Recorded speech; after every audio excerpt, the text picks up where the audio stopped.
20여 년 전에 저희 한국 영화가 개봉된 영화 중에 공공의 적이라는 그런 영화가 있습니다. 그 폐륜적인 아들이죠. 이 범죄자를 쫓는 지독한 형사, 이 두 사람의 대결을 그린 그런 내용입니다. 특별히 이 폐륜아가 자기 사업을 확장하려고 부모님에게 자금을 요구합니다. 그런데 이 부모님이 굉장히 많은 재산이 있었는데 이것을 자식에게 물려주는 것이 아니라 사회에 환원하기로 결정을 합니다. 이 아들이 범인인데 이 폐륜아가 화가 나가지고 비 오는 밤 가택을 침입해서 부모님을 살해합니다. 흉기로 난자를 합니다. 그런데 그러다가 칼을 잘못 써서 자기의 손톱이 좀 긁히게 됩니다. 근데 그런 줄도 모르고 막 흉기를 휘두르고 그렇게 되죠. 근데 이렇게 난자가 되어서 쓰러진 부모님, 엄마, 아빠, 그 옆에 이 엄마가 돌아가시면서 죽어가면서 보니까 아들이 흘린 손톱 조각이 있는 겁니다. 이게 그 장면인데 그 손톱을 보는 장면이에요. 그래서 그것을 혼신의 힘을 다해서 영화를 보면 그 손톱을 삼키고 죽습니다. 저 장면이 제 가슴속에 아직도 인상 깊게 남아 있습니다. 왜 그런가 하면 참 잔인한 내용인데 근데 저 어머니의 그 사랑, 그 부모님의 그 사랑, 죽어가면서도 누굴 생각하는 거예요? 이놈의 자식 걸릴까 봐, 범죄인으로 몰릴까 봐 그것을 혼신의 힘을 다해서 손톱을 삼키고 돌아가시게 됩니다. 오늘 이제 우리가 말씀을 같이 읽었는데 곰곰이 생각해 보노라면 이게 오버랩이 됩니다. 그 제가 저 영화를 기억해서 저를 준비한 겁니다. 이 제자들은 지금 막 우편 좌편에 앉게 해달라고 인사청탁을 하는데 주님은 내가 이제 십자가에서 죽게 된다 라는 것을 알리고 계시고 그런 걸 들은 채 만 채 그냥 자기들의 요구를 하고 있는 그 제자들, 철 모르는 제자들이죠. 근데 그들을 아시면서도 그 고난의 잔, 십자가의 잔, 죽음의 잔을 향해서 뚜벅뚜벅 걸어가신 그 주님을 생각하노라면 저게 오버랩이 됩니다. 이번 주 수요일부터 사순절이 시작이 됩니다. 그리스도께서 우리를 위해 걸으신 그 길 우리가 따라 걸으려고 합니다. 십자가의 그 잔, 고난의 잔, 주님께서 우리를 위해서 뿌려주신 그 사랑과 헌신을 기억하면서 오늘 이 말씀이 우리 성도님들 심령에 깊이 새겨지고 귀한 은혜의 시간이 되시기를 축복합니다. 예수님이 인류를 구원하기 위해서 참 많은 사역을 하셨습니다. 근데 그 중에서 그 수많은 사역을 크게 정리하면 두 가지로 나눌 수가 있습니다. 하나는 12 제자 양육 사역입니다. 셀 사역이죠. 셀 목회라고 할 수 있습니다. 또 하나는 십자가 사역입니다. 십자가 사역. 그런데 예수님께서 12 제자 사역을 하시다가 이제 십자가 사역을 향해 공개적으로 고백하고 계시하고 드러내신 장소가 가이사랴 빌립보입니다. 거기서 첫 번째로 드러내셔요. 내가 이제 십자가를 지러 간다. 내가 죽으러 간다 하는 사실을.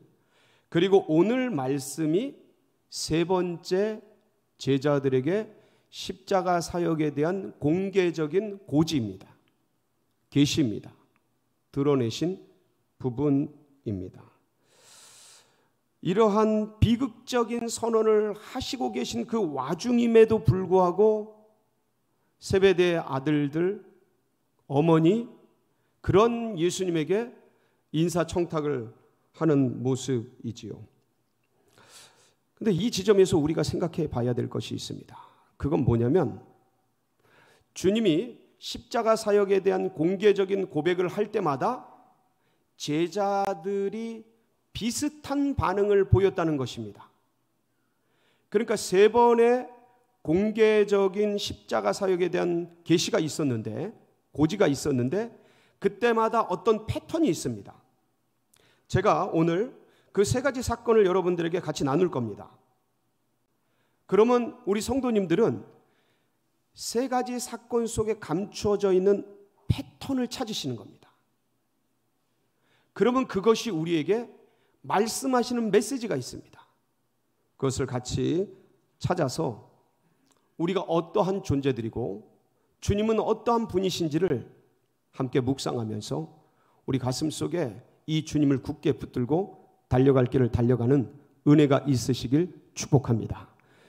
3가지 공개적인 고백, 십자가 사역에 대한 고지 중에 첫 번째는 가이사랴 빌립보였습니다. 예수님께서 제자들에게 묻지요. 뭐라고 하십니까? 사람들이 나를 누구라 하느냐.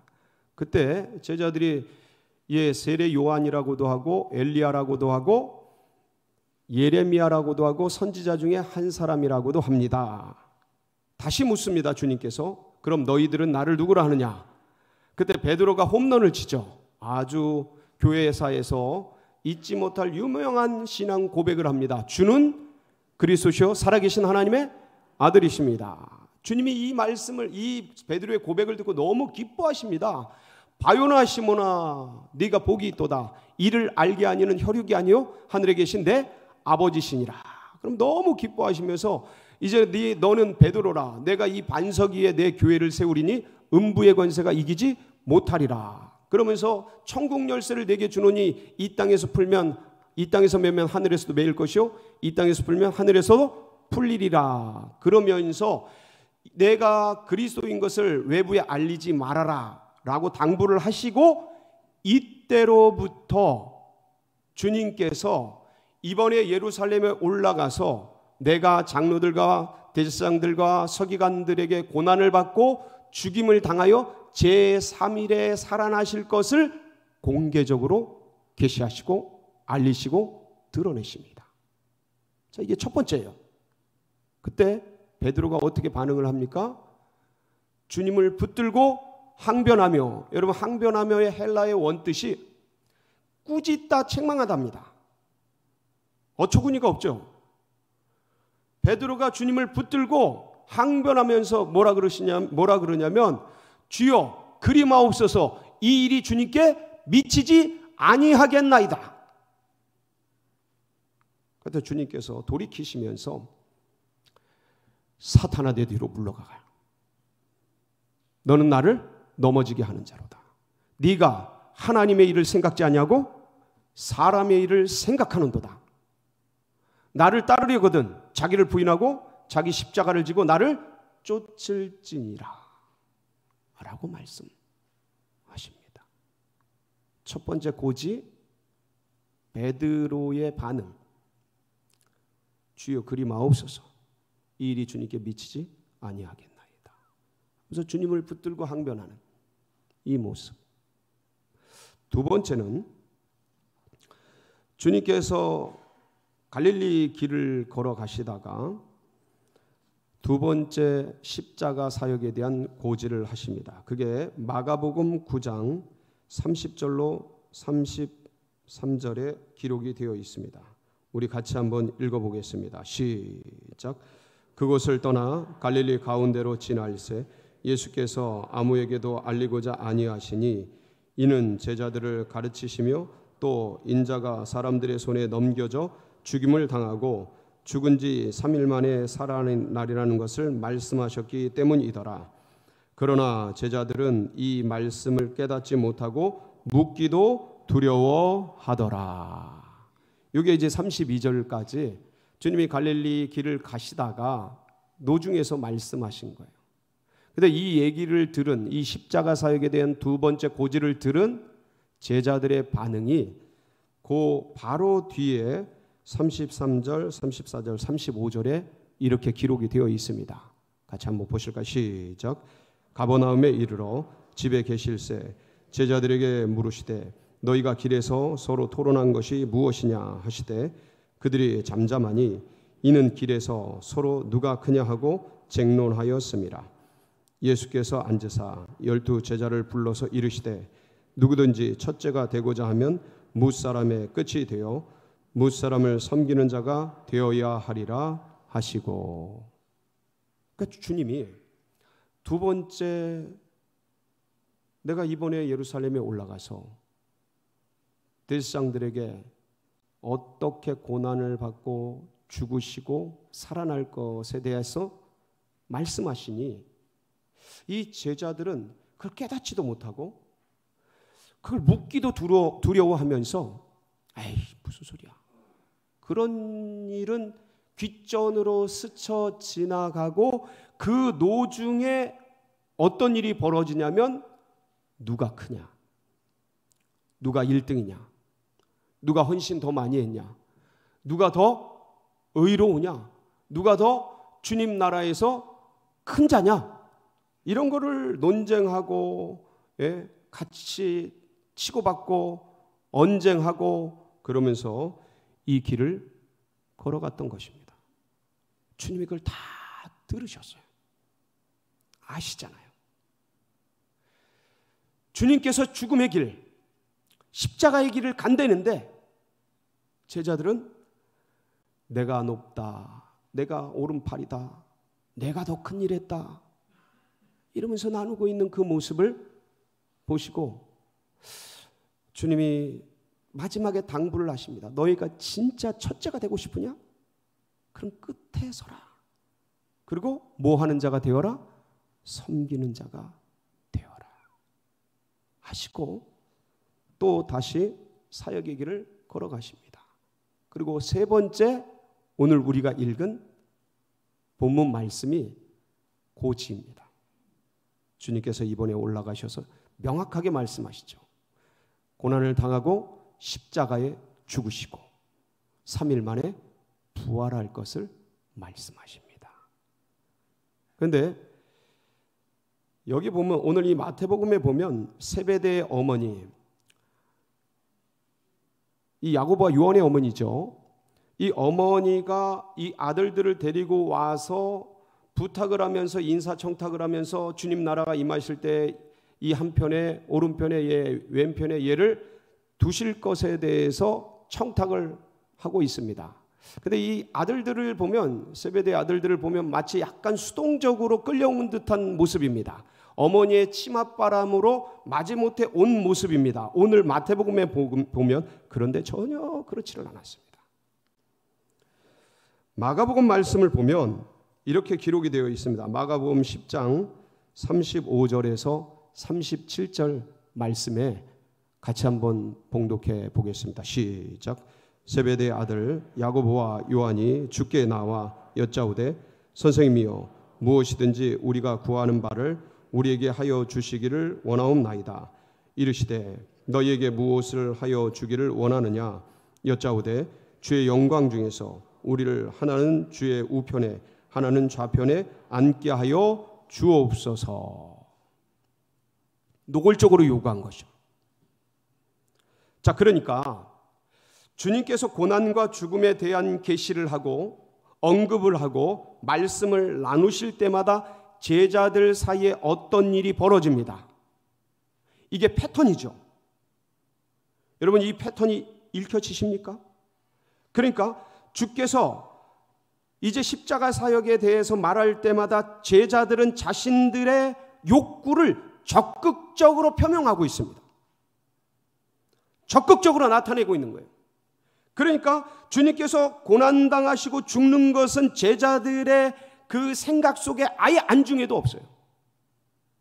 주님은 지금 영거퍼 3세판을 3번을 내리 진지하게 알아듣게 정확하게 앞으로 어떤 일이 일어날지에 대해서 지금 말씀하고 계시는데 제자들의 사전에는 주님의 고난, 주님의 죽음 이런 단어는 전혀 찾아볼 수가 없습니다. 제자들의 계획 속에는 오직 주님께서 승승장구하셔서 기적을 계속 베푸시고 가는 곳마다 수많은 인파들이 따르고 그리고 결국은 수많은 사람들이 세우는 위대한 왕이 될 것에 대한 생각만이 가득할 뿐이에요. 이번에 올라가서 이제 세상 나라를 다스리는 황제가 되고 왕이 되고 만왕의 왕 만주가 되어지시고 자신들은 주님 등에 업고 주님 덕분에 떵떵거리면서 잘 살고 만국을 지배하고 통치하고 세상 나라를 다스리는 부귀영화를 누리는 그러한 생각으로 가득 차 있었던 거예요. 그러니까 주님께서 자꾸 고난당하시고 죽으신다는 말씀을 할 때마다 제자들은 그 말씀을 귓전으로 흘려보내지만 위기감이 느껴졌던 거예요. 그런 얘기를 들을 때마다, 그러니까 그 위기 속에서 뭔가 긴장감 속에서 사람의 본성들이 튀어나오는 거죠. 자신들도 모르게 내 밑바닥에 있었던 야망, 그 상황과 긴장감 속에서 내 속내가 드러나는 거죠. 겉으로는 주님을 따른다 하는데 그 속사람들이, 야망들이 꿈틀거리면서 드러나면서 참지 못하고 내가 먼저다, 내가 우선이다, 내가 먼저 헌신했다, 내가 더 큰 헌신했다 라면서 드러내고 노골적인 야망과 욕망을 표현했던 것이죠. 자, 그럼 우리는 여기서 한번 돌아봐야 합니다. 왜 제자들은 주님이 진지하고 진실되게 말씀하신, 알아들을 수 있을 정도로 잘 말씀해 주신 이런 것들이 사실로 받아들여지지 않았을까요? 한두 번도 아니잖아요. 3번을 이런 것 봐. 잘 말씀해 주셨는데 왜 받아들이지 않았을까? 어쩌면 이 제자들이 주의 말씀을 받아들이지 않은 그 사실은 우리들 안에 있는 그것일 수 있습니다. 첫 번째 이유는 뭐냐면 세상적인 욕심과 욕망 때문입니다. 사람이 욕심에 사로잡히면 들리지 않는 거예요. 다른 게 보이지 않는 거예요. 사람은 자기가 듣고 싶은 것만 듣고 보고 싶은 것만 봅니다. 다른 걸 안 봐요. 그거에 꽂혀가지고 안 들리는 거예요. 주님이 말씀하시는데, 지금 정확하게 말씀하셨는데 이런 것들을 전혀 이해하지 못하고 깨닫지도 못하고 자기가 생각하는 거기에 꽂혀가지고 그 길을 걸어가고 있었던 겁니다. 타락한 인간의 본성이 이렇습니다. 욕망과 욕심에 사로잡히면 다른 게 안 들리는 겁니다. 그리고 한 걸음 더 나아가서 거기서 두 번째 이유는 뭐냐면 그 당시의 잘못된 신앙관과 왜곡된 메시아관 때문에 그렇습니다. 여러분, 이때는 이 12제자들만 이랬던 게 아닙니다. 아마도 같이 있었던 70의 제자들, 그리고 120문도, 500문도, 그리고 그 당시에 수많은 대제사장들과 서기관들과 바리새인들과 유대인들 전체가 기다렸던 메시아는 어떤 분이냐면 십자가를 지고 죽음의 길을 걸어가는 그런 메시아가 아니라 정치적인 메시아인 거예요. 우리를 로마로부터 해방해 줄 그 구원자, 우리를 이 배고픔으로부터 해결해 줄 경제적 메시아, 우리를 이 억압으로부터, 이 계급 차별로부터 자유케 할 사회적 해방자, 그것을 기다리고 그것을 신앙하고 그런 것을 꿈꾸었던 겁니다. 그러니까 안 들리는 거예요. 주님의 말씀이, 주님의 진리가 보이지를 않는 거예요. 하나님의 뜻조차 곱게 되는 거예요. 그리고 세 번째 이유는 이건 정말 영원한 건데 통제가 안 되는 자기 중심적 자아 때문에 그렇습니다. 내 안에 이기적인 이기심. 그러니까 이런 것들이 통제가 안 되니까 예수님조차 자신들의 뜻과 야망과 욕심대로 움직이려고 하는, 베드로 같은 경우는 주님을 붙들고 항변하며 주님 그리 마옵소서. 이게 무슨 말씀이에요? 그렇게 되면 안 됩니다. 주님이 진지하게, 주님 명확하게 말씀하셨으면 그게 힘들고 어렵고 이해가 안 되고 괴롭더라도 그걸 받아내고 순종하고 품고 그렇게 가야 그분이 진짜 주님이고 구세주인데, 앞에서는 주는 그리스도에서 살아계신 하나님의 아들이시라고 금방 고백해 놓고는 주님 그리마옵소서, 그렇게 돼서는 안 됩니다. 예수님조차 자신들의 뜻과 야망과 욕망대로 움직이려고 하는 그 시도, 인간 안에 있는 이 자아중심적, 이기적, 그러니까 주님을 자신들의 성공과 부귀 영화와 번영을 위한 어떤 이용하려는 이런 모습, 여과 없이 드러내었던 것이죠. 이 세 가지 이유로 인해서 주님께서 그렇게 말씀하시는데도 듣지 못했던 겁니다. 이렇게 하나님조차 자신의 삶에 이용하고 메시아조차 자신들의 성공을 위해 활용하려고 하는 이 당시 제자들, 그리고 그 뒤에 오고 오는 수많은 사람들, 자신들의 욕망과 야망을 위해서 우리 주님조차 이용하려고 활용하려고 하는 이러한 사람들, 참 이게 인간이다, 이게 사람들이고 이게 주를 쫓는다고 말하는 신앙인들의 본색적인 모습들이다. 그런데 참 더 놀라운 것은요, 제자들이 이렇게 패턴, 우리가 다 알 수 있는 이런 패턴으로 계속 반응함에도 불구하고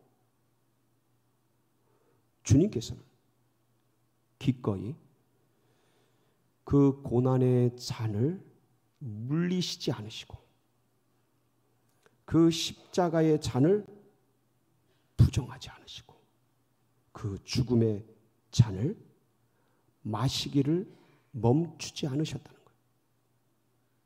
아니, 어쩌면 제자들이 그렇기 때문에, 사람들이 그렇기 때문에 오히려 더 그러한 제자들, 그러한 인간들을 위해서 고난의 잔, 고통의 잔, 십자가의 잔을 향해 주님께서 나아가셨던 것입니다. 사람들이 본래 그러하니까, 죄성으로 타락해 있으니까, 무너져 있으니까 금방 주는 그리스도셔 생명을 다 주고 마치 죽을 것 같이 헌신할 것 같이 그랬다가도 자기 이해관계에 부딪히면 금방 그리마옵소서 라고 말하는 인간의 이러한 본성적인 모습이 있으니까, 연약함이 있으니까 주님께서 기꺼이 죽음의 잔을 향해, 십자가의 잔을 향해 나아가셨던 것입니다. 그러니까 주님이 받으시려는 잔은 본래 십자가의 잔이요, 죽음의 잔이요, 고통의 잔이지만 그것이 우리에게는 끝까지 제자들을 품으시고 섬기시고 그러한 제자들임에도 불구하고 그 길을 걸어갔던, 마치 어미가 죽어가면서 그 손톱을 삼켰던 그 모습처럼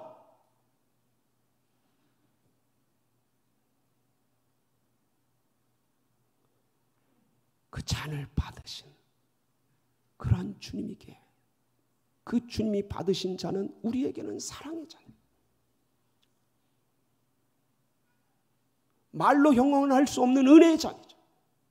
그러한 제자들, 자기밖에 모르는 제자들, 거기에 빠져있는, 욕망에 빠져있는 그들을 용서하시는 용서의 잔, 죽을 수밖에 없는 인생들을 살리는 생명의 잔이었던 것이죠.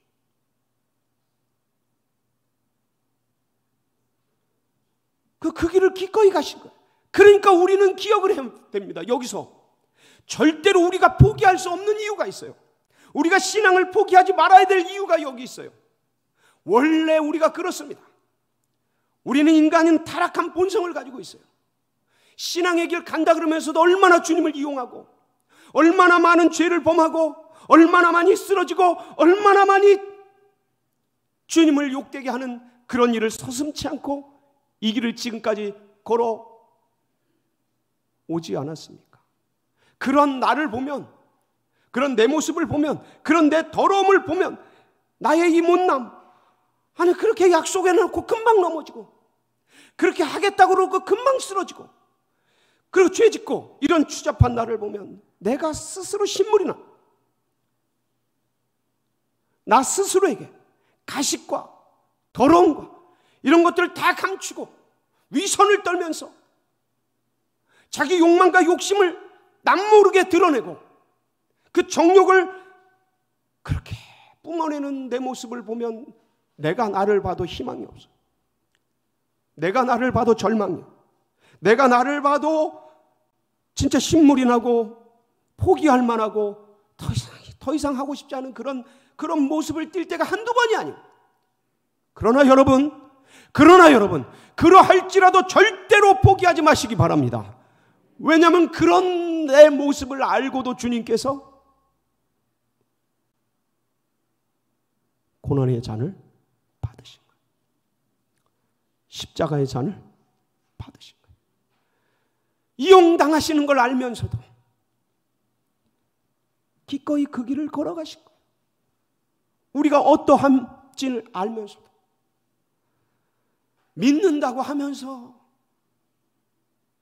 여전히 내 안에 수많은 욕망과 야망과 이런 것들 가득한 이 사람인 것을 알면서도 주님이 기꺼이 십자가를 향해 나를 위해 그 길을 걸어가신 거예요. 주님이 나를 포기하지 않으신 거예요. 절대 포기하지 마시기 바랍니다. 물러서지 마시기 바랍니다. 후퇴하지 마시기 바랍니다. 인간은 원래 그래요. 여러분 꼭 기억하세요. 12제자만 이렇습니까? 그 뒤에 일어난 수많은 제자들만 그렇습니까? 우리의 선조들만 그렇습니까? No, 그렇지 않아요. 우리는 원래 그래요. 원래 인간은 죄성으로 다 이렇게 썩어 있어요. 아무리 닦아도 더러운 걸레 같은 존재가 우리들인 거예요. 그런데도 이런 우리를 사랑하셔서 십자가를 향해 기꺼이 죽음을 향해 나아가신 그분 예수 그리스도.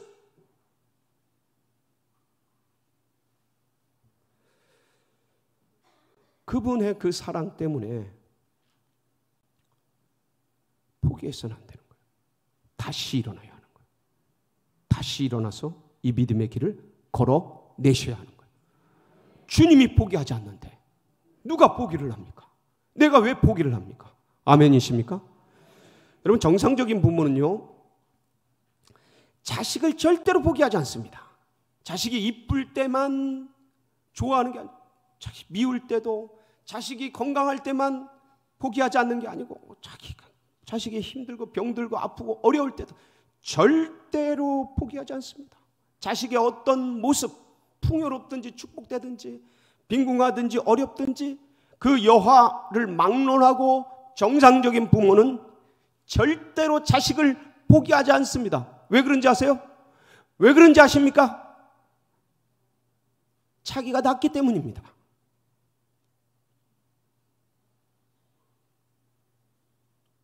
자기가 낳기 때문에 포기할 수 없는 거예요. 그런데 설령 이런 부모가 그 자식을 잊을 수는 있어도, 아비가 그 자녀를 포기할 수는 있어도, 절대 우리 하나님은 하나님의 자녀를 포기하지 않으십니다. 이사야서 말씀을 우리 한번 같이 읽겠습니다. 49장 14절로 16절입니다. 시작. 오직 시온에 이르기를 여호와께서 나를 버리시지 주께서 나를 잊으셨다 하였거니와 여인이 어찌 그 젖먹는 자식을 잊겠으며 자기 태에서 난 아들을 긍휼히 여기지 않겠느냐. 그들은 혹시 잊을지라도 나는 너를 잊지 아니할 것이라. 내가 너를 내 손바닥에 새겼고 너의 성벽이 항상 내 앞에 있나니. 너를 내 손바닥에 새겼고. 내가 너를 결코 잊지 않는다. 포기하지 않는다. 우리 하나님 십자가를 걸으시고 이 모든 걸 아시면서도 그 길을 걸어가신 그 주님을 가슴에 새기고 이 한 주간도 그 주님을 붙들고 승리하는 복된 역사 있으시기를 주의 이름으로 축복합니다. 같이 기도하시겠습니다.